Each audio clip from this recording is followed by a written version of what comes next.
Hey man, it's Phil X. Check it out. I'm in the studio, I'm going to track some guitars today. But I'm going to give everybody some mic placement tips because I get a lot of requests for that. So, here we go. Hey ho, hey ha. Okay. This is a Shure SM57. Used since the beginning of time. For... what was that? For recording guitars and lots of things. Snare, hi-hat. We still use them on guitar. There's been some developments. There's also the Sennheiser 421, but I don't have one here. This is a Royer 121. Sounds kind of dark by itself, but when you pair it up with a 57, you can get the highs and mids from this, and then lower beefy stuff from this, and then you just blend. I use this for vocals. You've seen me use it for vocals, but also use this for guitar sometimes, depending on what I'm looking for. A lot of you probably haven't heard of this. This is the Heil PR30. I used this recently on the Stink song,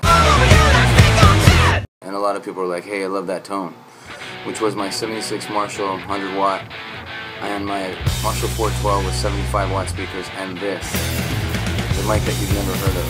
So let's get to positioning. First, a close-up to my JMP 1976.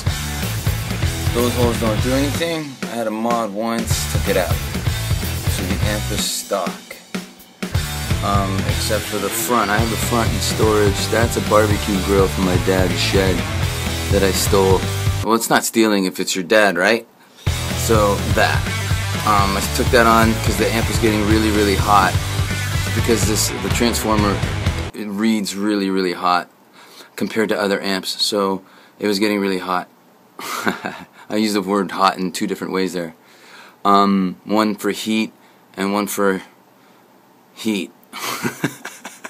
Okay, so I took the front off and it stays cooler.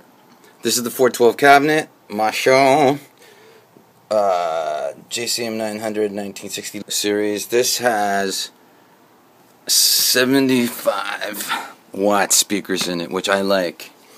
Like a lot of people like lower watt speakers, I like higher watt speakers because they fart less and they respond to how I pick, which is hard. So, this is your speaker here. I need a camera person. This is the 57. So, you can kind of see the dust cone. No, you can't. Kind of. Dust cone. 57 usually goes right there. This will be brighter. This will be darker. So you want it somewhere in the middle. Usually where the dust cap meets the cone. So, say the speaker's there. And say the mic is there. And I record, but it sounds too bright. Then I'll aim it off axis. This is if the amp sounds amazing to your ear. You want to move the mic until you get it right. The amp doesn't sound amazing to your ear and you need less highs in the amp. You go up here and you turn the treble down. Actually, that's pretty low. It would be there. Oh, that's too bright. Then you go there. Or split the difference. Just listen to it. I can't do it with the 57 because I only have one hand, but if you were going to couple this microphone with the 121, a lot of guys like to do it next to each other because they sound so different, you can get away with that. They sound so different that even if you put them on the same spot, they would sound different and you would hear the characteristic of the mic. Some guys do this. The thing is, though, you want them to be the same distance from the speakers, otherwise you will get phasing issues. And this is the Heil. It was around there when I recorded Stink the other day, and that's the tone that everybody was really digging, so that's the way to go. This is my sexy Vintech Audio X81 Class A mic pre and EQ. This big stupid thing is the power supply for this little thing. But the cool thing is that you can plug 4 of those cool things into the big stupid thing and power them all. But that's just stupid.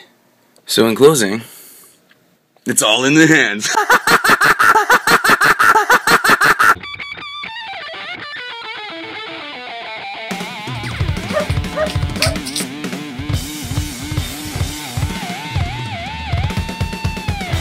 Batman and Posey just sit there and wait for her to open it. Let us in.